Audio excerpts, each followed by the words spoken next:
What's up, guys? Sub-Zeric here, back for another VOD review. Today, doing a Dishsoap VOD review. Dishsoap is sitting at rank 3 NA right now, and the main reason I wanted to VOD review him is, we've done a lot of Setsuko, we've done a lot of other people who are always doing these Fast 9 playstyles, but haven't gotten a chance to talk too much about Reroll on this current patch, and Dishsoap got a great line into playing this, I would say, the most dominant reroll comp of the patch right now, and you can already see a little bit of that direction on his board right now. Picks up the Draven with the bow, and I mean, this is already great direction into playing a Draven reroll comp. So we'll talk a little bit more about kind of itemization and stuff like that very soon, because we're going to feel this Scion here, and Dishsoap already here is actually going to show off a pretty cool trick that is quite important, actually, if you want to play around this comp, which is that the unlock condition for LeBlanc is 2 items on Scion. So he slams a chain onto Scion here, gets a Kraken's here, and is going to slam that onto Scion to unlock LeBlanc here, so that we can play 3 Noxes on this board. This is going to allow us to actually put together an early board when otherwise we didn't really have that much to play. So it makes a lot of sense.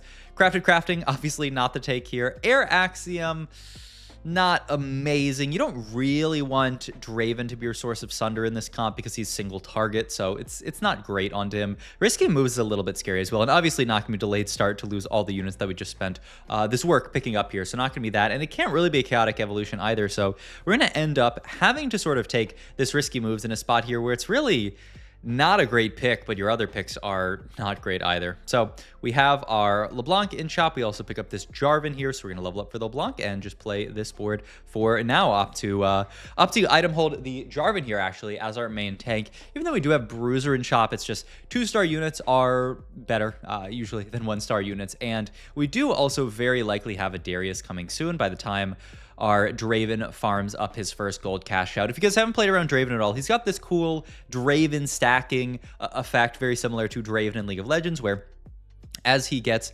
takedowns or kills, he stacks up. He gets double the amount of stacks for kills. So he gets like 1 for just a regular kill, and then 2 for or he gets 1 for a takedown and 2 for a kill, where he actually gets the last hit. And then every 11, you get a cash out, and the cash out scales with star level. This means that Draven really starts to go crazy once you get to a Draven 2, and Draven 3 is just a money printer. 1-star Draven is farming you 1 gold per cash out. 2-star Draven's farming you 3, and then 3-star Draven is farming you 5. So just a money printer. Like I said, just this Draven unit, once he starts farming gold, is a money printer. And the first time you farm a gold, and he hovers over it there. So it looks like he's 5 stacks off of farming right now, so has to get either 5 takedowns, or if he gets 3 last hits in this next fight, we will generate the gold.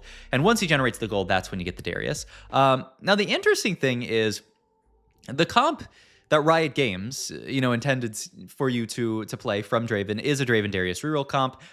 Darius's last hits also help towards Draven farming. They're one of these pairs like Ashe Tryndamere or like TF and the Graves, where Riot intends you to reroll these units together. Now, what's kind of interesting, there's our first gold, by the way, in this comp, is that a lot of people have kind of realized that, well, Darius doesn't do all that much for the board, and there's actually a lot of better units that you can roll for, namely the Bilgewater units, who are really easy to hit on 3 Bilgewater. You can just start grabbing them from your shops, and they fit very nicely onto the board with Noxus. So hilariously enough, you will see Dishsoap later in this game say, I don't really care so much about the Darius, and then play it more towards a Bilgewater setup with this. It's also nice, 3-cost reroll, 3-cost reroll. It all fits together very nicely to roll for on 7.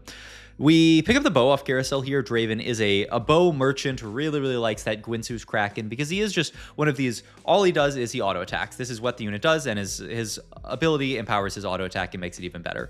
So you want to be going for Gwynsu Kraken, and then like a GS last item is generally known as BIS. The other units that you want to itemize in this comp are Nautilus and Gangplank. Nautilus really just, whatever tank items you have. Even Shroud tends to be really nice onto him, just because, once again, we talked about the fact that Draven's a pretty bad last whisper holder. You do, want to be shredding for stuff like the Gangplank that you're going to be playing later, so there's a lot of value in, slamming something like Even Shroud that's going to shred the entire front line. Dish also says, you know what? Okay, we're not 100 streaking here, so I am actually going to sell the Jarvan here so that we can make 20 gold here. So nice econ play here, and once again farm another gold from the Draven already, baby. This guy is, yeah, I mean that's 2 gold already from this dude, and I mean it.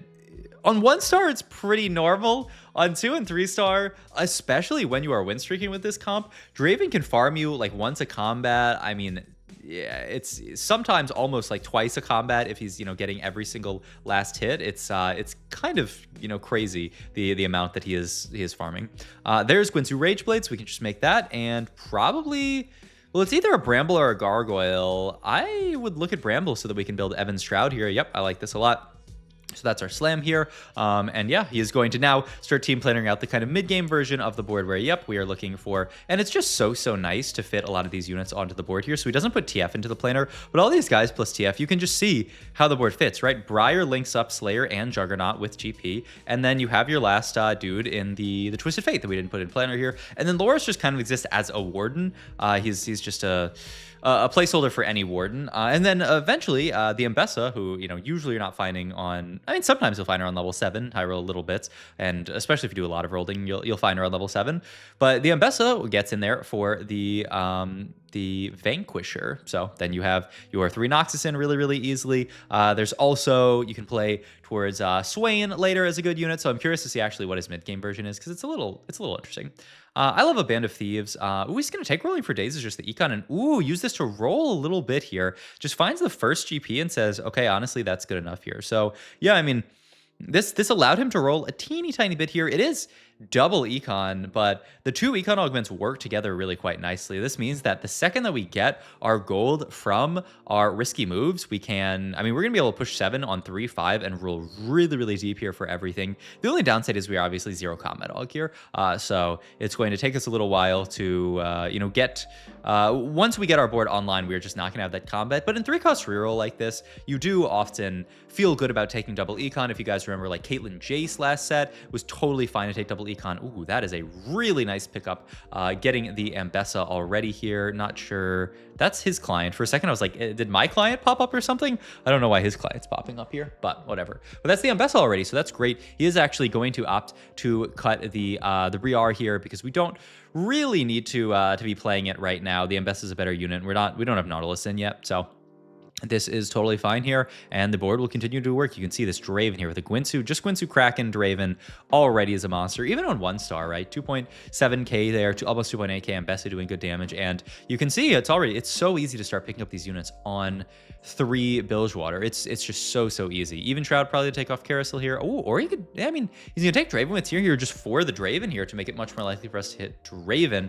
It's a little awkward, but I mean, not even so. Could worst case even make an Adaptacone here. But yeah, Annie on 7, hilarious. Would be great in another game, but not with these items here. So we are gonna roll down, try to pick up our upgrades here, not picking up any of the Dariuses. This is really important to get out of the Darius kind of ASAP in this comp and then roll over him. Riot Games has talked about the fact that if you unlock a unit, it stays in your pool, but the more that you skip it in your shops, the less likely you are to see it. So don't hold Draven, or don't hold Darius on your board, or even on bench. Even if you have it on bench, it increases the odds for you to see it. So sell your Dariuses, get them all out of there. Same thing with LeBlanc. Once you are done with her, sell her and do not ever buy her, because if you do, it'll mess up with your 3-cost odds. But as we see more of these and skip them, we are going to see less of them. So for now, seeing a lot of LeBlancs, but all good. We finally pick up our Nautilus here, going to toggle 5 Bilgewater in here so that he can get the lucky doubloon here. And oh my God, he actually gets it. So that is a little bit of a Bilgewater toggle there. We've talked about this in the other videos, but when you hit the shop refresh in Bilgewater, it uses your current amount of Bilgewater on the board. So he fielded 5 Bilgewater in there with the ones that he had on the bench, and then refreshed, giving him the chance of seeing the lucky doubloon, and now he can farm a lot more here. So really nice. And now he's getting to a much more kind of normal version of the board here, has GP2 there. But yeah, this is kind of the bread and butter of the board here. And yep, already so many GPs already. Yeah, that's 6. I mean, this is just, it goes to show how many GPs you can get from this. Even Shroud gonna end up getting finished here. We do have another Guinsoo's if we really want to make it. It's kind of awkward though. So we're just going to roll down 6 Dravens. Actually going to roll a bit deep here. Yeah, wow, even deeper here. Just really hoping to find Nautilus too, so that he has some kind of front line, though he does at least find the Loris too, and wow, rolls it all the way down to 10 gold here just to try to find the rest of his upgrades. I mean, he's close to a lot of stuff. The upside is, you know, once we do find our Draven 3, we are going to get paid back, and even finding things like Gangplanks also will pay us back in terms of Silver Serpents. So you can roll very, very aggressively in this comp for everything that you want here, and he does have to make the second Gwynsu just because he kind of has to. Call to Cast is a great augment these days. They have changed the loot table pretty bigly for it. So let me actually pull it up for you guys, because it's kind of crazy now, where it has these these RNG golems that are actually quite solid. You know, it has I got one of these. Yeah, I had this one on my board, and it did solid damage and tanked a bit. Yeah, I just feel like they've taken out a lot of the low roll options, put a lot of good stuff in here. It never really feels bad, I would say. It might feel bad here. If you get the XP, it's obviously really bad. If you get the refreshes, it's pretty bad. If he wants to, you know, get low roll protection here, he would just take Radiant Relics here and just grab maybe a Radiant Tank item or a Radiant GP item. We'll see here, actually. I would probably just take Radiant Relics here. Ooh, I mean, it's honestly not a bad comp for Bronze for Life here. You have 7 traits in. It's interesting. I haven't seen so many Bronze for Life this comp, but I mean, it makes sense as something that you could take here. He's thinking hard about it, and yep, he is going to take the BFL here, roll down a little bit more, one off Draven 3, and boom, hits it, and we get the Bilgewater dupe, and we have a GP in shop. So, oh my god, we're just going to teleport to these guys 3-starred. The only slightly awkward thing is we're actually really, oh, okay, that is an interesting Alawi. Boom, there's the first cash out from Draven, by the way, that 5 gold. It's just so much. And now we have 50 gold. That's enough, or 50 Silver Serpents. That's enough for the Gangplank. And man, the only awkward thing, like I was saying, is that Nautilus, we're never going to get Nautilus 3 this game. I mean, unless he wants to play super not greed mode. It kind of looks like, because he could make GP3 this round, it kind of looks like he is going to say, you know what? Wow, but this is smart. Look at this. He has GP3 here if he wants it. Says, you know what? I don't need it. My board is way stronger. If you scout the lobby, like, are we really going to lose to a Yunara 1 board? So I trust that my board is stronger than everyone's here. We're going to farm more gold with Draven, and we're going to hold on to these Bilgewater dupes and actually play for Nautilus 3 here still, even though we only have 3 Nauts right now. That is crazy, but I mean, it makes sense from the perspective of, yeah, like we actually think we can make it. This comp does become worse the more bilge in your lobby. You can see there's a lot of Nautiluses out that he's kind of scouting here, but still not so many out that it's kind of like the end of the world here. So I think you can still certainly go for it, especially with the bilge dupes, right? The bilge dupes, you know, once you pick this up and pick up bilge dupe and then refresh here, like now we have the GP. So now we have 2 dupes on the way to Nautilus, which means we only need to find the other 4. We have 1 in our shop, or in our bilge shop. So we only have to find 3 after that. Yeah, I mean, really smart from Dish to actually play max cap here and say, I mean, we're in such a good spot. Why would we not go for max cap here? I love it. And the Draven, by the way, just this Draven unit is just a monster in these spots here. Farming gold, doing all of this damage. Now we have GP3 here from our shop. Also important, so oh my god, double Knot Chop. We're almost there. That is crazy. I've never seen that before, actually, but I mean, that's very, very good. It's also of note that he's not at this point trying to tech up to 5 Bilgewater when he's doing these rolls. This is another big part of it with these Bilgewater teching. He teched up to 5 Bilgewater to try to find Lucky Doubloon. That's your first thing, because getting an extra 2 on kills and on takedowns is absolutely huge. So he goes for the Lucky Doubloon, but now we actually want to have 3 bilge in every time we roll, because 3 bilge is the sweet spot for seeing extra Bilgewater, or for seeing Bilgewater units, really. Ooh, he is actually maybe looking at tailoring here to get to 5, which is interesting, because yeah, 3 Bilgewater, you have higher odds of seeing Bilgewater dupes and lower cost units. 5 bilge is when you start to see the ability to get more items, and I guess he's saying at this point we can hold these units. We're gonna get probably net. Maybe it's actually time for EMP. Nets is kind of bad late game, so yeah, he's actually gonna take EMP here, and then finish off another a TG here, actually, yeah, for his Ambessa here. Great item onto her. She uses the crit from it pretty well, and she's also just kind of a beast with it. But yeah, now he's actually holding the pivot in, because Later, 5 bilge and 7 bilge is what really allows you to get the good bilge items. And so that's what we're going to do here is we're going to, whenever we reroll our shop in the future, tech up to 5 to try to get some of these bilge comet items, throw those onto Gangplank, throw those onto Nautilus. So that is the game plan there. And so he picks up another knot here, 1 off, and takes his refresh. That was a TK there, I think. But all right. I mean, his spot's still looking fantastic, 70 HP streaking. Now, especially because he doesn't have the 3-star knot yet, I feel like this is where the board's going to start to fall off a bit. The Draven's still doing good work, but yeah, we are going to take our first loss in a while here. End of stage 4, early stage 5. Early stage 5 really is where this comp should fall off a little bit here. It's funny that you can see Gangplanks actually in your Bilgewater shops. It's going to level. Ooh, wait, this is kind of cool. Mel Medarda on this board for Disruptor. I don't know if there's like, if we do want to cut another one of these Noxus units, because I mean, now we're playing 4 Noxus, not the end of the world. Doesn't even break our bronze for life value, but I mean, fine enough, I guess here. And top 4 locked in already for Mr. Dishsoap. All right, this guy, ooh, found Vagar. Wait, yeah, that was, okay, so that's what he was hovering over, is the super early Vagar 3 that this guy found, just from the power of Yordle grab bags, man. Yordles are not normal here. All right, there's our knot 3, at least here with the double dupes here, so we can at least probably farm a top 2, though the knot 3, or the Vagar 3, oh my god, Cannon 3 as well. Yeah, probably gonna lose to this. I mean, Draven 3 is a beast, but I don't know if he's that much of a beast. We'll see. All right, we rotate into them. This Vagar 3 is gonna be very scary here. I mean, we can blow through a bunch of frontline, but the Vagar just rains damage. Wait, that fight looked really close, actually. We almost won that fight. Oh my god. Okay. Yeah, I mean, the Yordle 3-star 4-cross should be the weakest ones, because obviously they're the easiest ones to hit. And so, wow, we're just going to grab some stats here.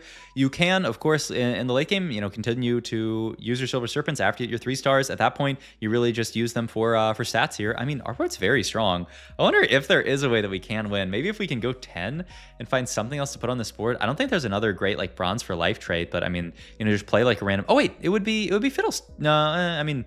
That 3 Vanquisher, is that still bronze, or does that bring you up to silver? I don't actually know. I think 3 Vanquisher might be silver, so I guess you can't play Fiddle. Well, we'll see here. He does have Azir over Mel here, but he opts to keep Mel in over Azir. It's kind of interesting. I mean, she does have that Mana Reave effect, which is pretty decent. I just feel like Azir at least has the dummies that he comes with. Unless he's thinking of playing like 5 Noxus or something, but then we would lose bronze for life value there. So we are going to level here. I'm interested to see what our last in here. Oh, nice, nice, nice. So Kindred can replace this dude, and then we can get our Bilgewater back in with Thomas Kench here. Kind of funny because we have no Bruiser for him, but he's just a good unit. He's CC. He eats people, so not bad. All right, well, we did get a bit stronger. I don't think this guy's actually hit yet, though. Ooh, his frontline looks so tanky. All right, maybe the last fight was a bit of a fluke. I think they might have found some more upgrades, and they're also 1 off of hitting their 3-star Koboko. All right, we open sell there to get the Fiddlesticks in, actually. Oh, yeah, this makes sense. This is max cap. Yeah, get the Fiddle in here, and now we get to keep Noxus in here. Going to move... Oh, wow. At this point, items over to Kindred, saying that, yeah, Kindred 2 is going to be a better carry than Draven 3. I think this makes sense. And getting Kindred casting might allow us to survive the Vagar ult. Wait. Oh, my God. We did win the fight. Holy. Oh, my God. All right. I mean, if Dishsoap wins this, he's just a beast, man. I mean, that was sick, actually. Acknowledging that, yeah, the Kindred's going to be stronger here, that we can pivot into this perfect board, get the Fiddlesticks in for the Armor Shred. I mean, all the stats shred. All right, let's see. This guy still doesn't have the rest of his 3 stars. Gangplank's in a good spot. He could walk to backline here. Oh, our entire board died in like 1 second. Man, what happens? Sometimes the fight, our board just gets blown up. I guess it's just in this spot. It's just if our Kindred gets a good ult off, right? If Kindred gets a really good ult off and denies a lot of this Vagar value, then it's good. And if not, it is not very good. He took a Death Plate, actually, interestingly enough. And he's going to reforge this. Wow. Reforge this Guinsoo. Gets, I guess it's going to be a Hodge onto, yeah, I mean, a Gunblade there and then double Hodge there. Looks good to me. Doesn't feed TK at the last second, but all right. Swap to the left side here. Same side as Fizz here, which I don't know if that's actually good or bad. Just hope, okay. I mean, decent Kindred ults here. Hold. Oh my god, Draven versus... Oh god, the Draven items, it's so close. Oh my god. No way, man. No way. That was insane, but such a well-played game from Dish to almost actually beat out the 3-star 4 cost from the Veigar. I mean, just beautifully played from him, and just an absolute masterclass in how to play this comp. Oh my god. Well, hope you guys enjoyed this video. As always, if you did, please like, comment, and subscribe. Check out my Twitch, my Metafy, all my links down below, and I will see you guys in the next video. Thanks for watching, as always.